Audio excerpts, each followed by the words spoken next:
विश्व पर्यावरण दिवस पर बहुत बहुत शुभकामनाएं। सबसे पहले आपको जीवीसी अपडेट की ओर से, और जीवीसी अपडेट जैसे कि आपको हर एक गतिविधियों से अपडेट रखता है, तो आज बात होगी एनवायरनमेंट की। और एनवायरनमेंट में सबसे महत्वपूर्ण मुद्दों की सबसे पहले बात होगी पानी की, पानी यानी वाटर। उसके बाद बात होगी प्लास्टिक की। प्लास्टिक यानी एक ऐसी चीज जो लगातार जहर की तरह सोसाइटी में, एनवायरनमेंट में फैलती जा रही है। और तीसरी बात होगी ट्री यानी वृक्षारोपण की, जो आप और हम नहीं कर पा रहे हैं। इन तीनों मुद्दों पर बात होगी। और सबसे पहले मैं बता दूं आपको, पानी यानी वाटर। वाटर आज आप अपने आसपास, आप चाहे भारत के किसी भी शहर में रहते हो, वर्ल्ड लेवल में मैं बाद में जाऊंगा, सबसे पहले भारत में आता हूं, कि इंडिया के किसी भी शहर में आप रहते हो, वहां आप देख रहे होंगे कि आपके घर तक आजकल पानी पहुंचाने के लिए जल नल योजना शुरू हो गई है। यानी पूरे वार्ड के अंदर एक या दो मोटर, बड़े मोटर लगा दिए गए हैं। उस मोटर के माध्यम से, पाइप से आपके घर तक पानी पहुंचाया जाता है। और उस पाइप में अब लगा दिए गए हैं मीटर कि कितने लीटर पानी आपने यूज किया है, इसका डाटा रखा जाएगा और उस पर आपको बिल भरना पड़ेगा पानी के खर्चे का। बड़े नगरों का, महानगरों का, या आजकल मैं अगर आपसे बात करूं, हर एक शहर का शायद यही हाल है। बीते 30 साल पीछे चलिए, सिर्फ 30 साल पीछे चलिए। आप और हम जब बचपन में थे तो हमने क्या देखा? हमने देखा कि हर घर में एक एक चापाकल हुआ करता था, जिसे नलका भी कहते थे। वो नलका फेमस कर दिया था सन्नी देओल ने गदर एक प्रेम कथा फिल्म के माध्यम से, जब वो पाकिस्तानी नागरिकों पर या पाकिस्तानी सेना पर वो नलका उखाड़ कर उसे मारते हैं। तो वो नलका बड़ा फेमस हो गया। तो वो नलका कहां गया? वो नलका खो गया। कहां खो गया? ये ढूंढना पड़ेगा आपको और हमें। वो नलका ढूंढना पड़ेगा आपको और हमें। वो नलका हमने खो दिया क्योंकि हमने पानी को बचाया नहीं। पानी का लेवल जो है वो बहुत ज्यादा नीचे चला गया, और जिसके कारण वो नलके अस्तित्व से गायब हो चुके हैं। कहीं ना कहीं सरकारी नलके अगर आजकल आपको दिख जाएंगे तो वो पानी नहीं दे रहे हैं। ये बहुत गंभीर विषय बनता जा रहा है। उसके बाद आइए, नलके के बाद आपके गांव में, आपके शहर में एक छप्पर हुआ करता था, तालाब हुआ करता था। धीरे धीरे वो तालाब सूख गए, वो छप्पर सूख गया, वो बावली वो सूख गई। वो पानी कहां गया? यानी पानी का लेवल नीचे धीरे धीरे चलता चला गया। आपके शहर में या आपके राज्य में, जिले में एक वो नहर हुआ करती थी, एक नदी हुआ करती थी। उस नदी में बहुत जल स्तर हुआ करता था। वो जल स्तर धीरे धीरे घटता चला गया। यानी अब वो नदी भी जो है नाले की तरह बहनी शुरू हो गई। क्या आपने कभी इस गंभीर समस्या पर ध्यान दिया? अगर नहीं तो आज दीजिए, क्योंकि आज विश्व पर्यावरण दिवस है। ये एक आंकड़ा मैं आपको बता रहा हूं कि पानी की रिसोर्सेज क्या है। वाटर के 2040 तक पानी के रिसोर्सेज है। इंडिया प्लस अन्य 33 देशों के अंदर क्या होगा कि जितना पानी मौजूद होगा उससे 3 गुना अधिक पानी की डिमांड होगी, लोगों की जरूरत होगी। कितनी? 3 गुना अधिक, 2 गुना अधिक। कई देशों में 2 गुना, कई देशों में 3 गुना अधिक। भारत के अंदर 2030 में ही यह परिस्थितियां बन जाएगी कि जितना उनके पास पानी रिसोर्स, यानी कि पानी पीने योग्य पानी, प्रयोग में लाने योग्य पानी मौजूद होगा, उससे दुगना उसकी डिमांड बढ़ जाएगी। कई वार्डों के अंदर, कई गांवों के अंदर, कई शहरों के अंदर आज ही कॉरपोरेशन के द्वारा पानी के टैंकर भेजे जाते हैं कि पानी की आपूर्ति हो सके, पानी की कमियां की पूर्ति की जा सके।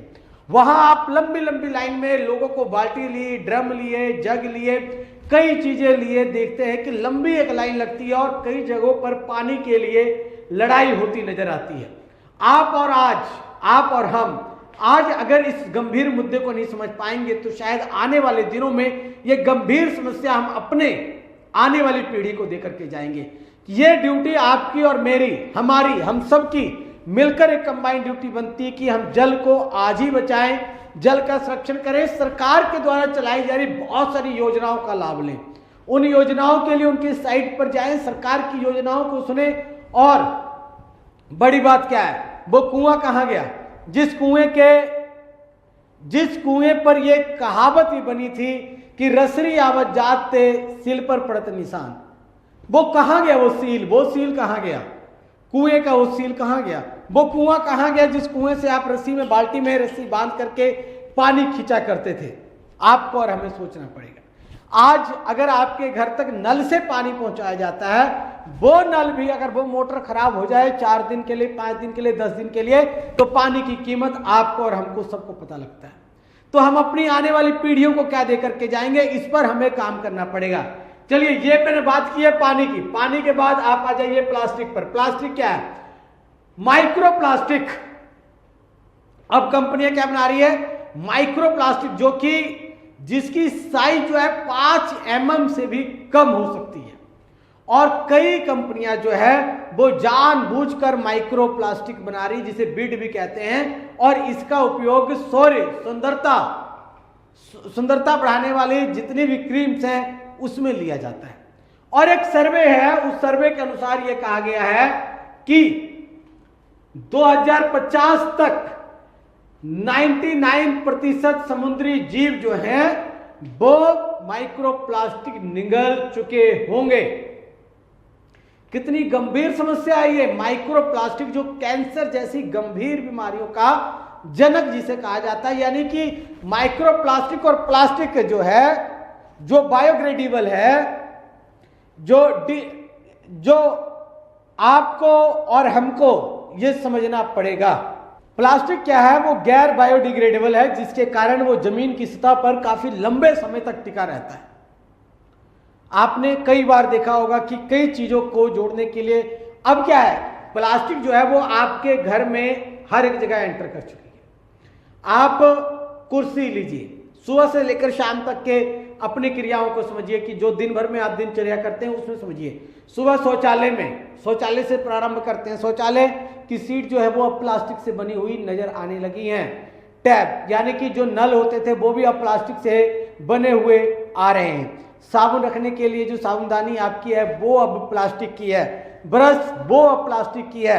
जो आप जीभ साफ करने के लिए टंग क्लीनर यूज करते हैं वो अब प्लास्टिक की है। उसके बाद नहाने के बाद आप आइए, अब अपने घर में आइए, वहां आप देखिए खाने की प्लेट वो प्लास्टिक की है। कई चीजें जो खाना रखने वाली चीजें हैं वो प्लास्टिक की हैं। आपके रसोई के अंदर कई कटोरियां, थालियां, प्लेटें, कई चीजें जो ऐसी हैं वो अब किसकी हैं? प्लास्टिक की हैं। उसके बाद आप डाइनिंग टेबल पर आइए, डाइनिंग टेबल पर आपकी टेबल प्लास्टिक की है, चेयर प्लास्टिक की है। आप बेडरूम में आइए, बेडरूम में ना जाने कितनी ऐसी चीजें हैं जो प्लास्टिक की हैं। आपकी एसी प्लास्टिक की आने लग पड़ी, पंखे प्लास्टिक के आने लग पड़े, कूलर प्लास्टिक के आने लग पड़े, साइकिल्स जो है बच्चों के उसमें प्लास्टिक के सारे इक्विपमेंट्स आने लग पड़े, बाइक, एक्टिवा, मोटरसाइकिल, कार, हर एक जगह। पेन, ये मार्कर है, ये भी प्लास्टिक का आने लग पड़ा। कैमरा, उसमें कई इक्विपमेंट्स जो है वो प्लास्टिक के आने लग पड़े। मतलब प्लास्टिक जो है लगातार बढ़ता जा रहा है और 2050 तक 99% जो है प्लास्टिक जो होंगे, माइक्रो प्लास्टिक जो होंगे वो समुद्री जीव निगल चुके होंगे।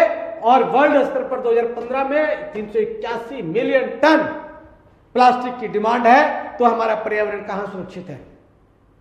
ये हमारे जमीन को खराब कर रहा है प्लास्टिक। इस चीज को आपको और हमें सबको समझना पड़ेगा।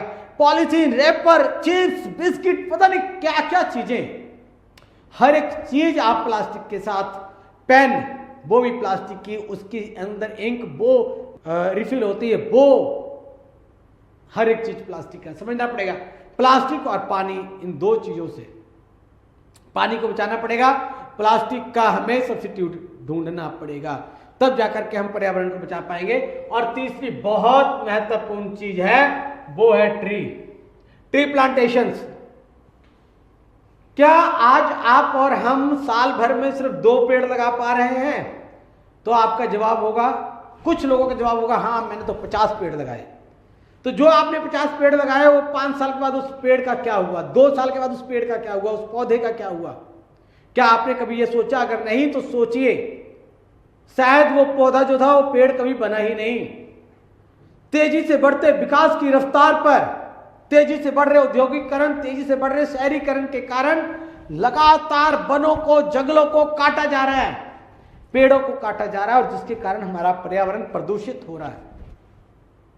इसे आपको और हमें सबको समझना पड़ेगा। इन 3 चीजों पर हमें काम करना पड़ेगा। पहले लेवल पे पानी, प्लास्टिक और ट्री। और एक बहुत महत्वपूर्ण मुद्दा बनता जा रहा है, इस पर मैं अगले चैप्टर में बात करूंगा, पर हिंट आपको दे दूं, ई अपशिष्ट, जिसे आप ई वेस्ट के नाम से भी जानते हैं, वेस्टेज, इलेक्ट्रॉनिक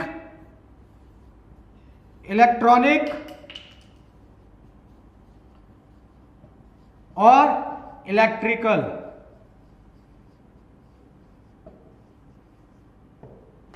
इलेक्ट्रॉनिक और इलेक्ट्रिकल वेस्टेज, यानी कि आपके मोबाइल फोन खराब हो गए, उसको आपने कहां फेंका, लैपटॉप खराब हो गए, उसको आपने कहां फेंका, स्विच, मोटर, व्हीकल, क्या क्या चीजें प्लास्टिक की ई वेस्टेज, जो इलेक्ट्रॉनिक्स की जितनी उपकरणें खराब हुई उसका आपने निस्तारीकरण कैसे किया, ये एक बड़ी समस्या आने वाले दिनों में बनती जा रही है, क्योंकि अब जो गैजेट्स हैं इलेक्ट्रॉनिक्स की सारी आने लग पड़ी है।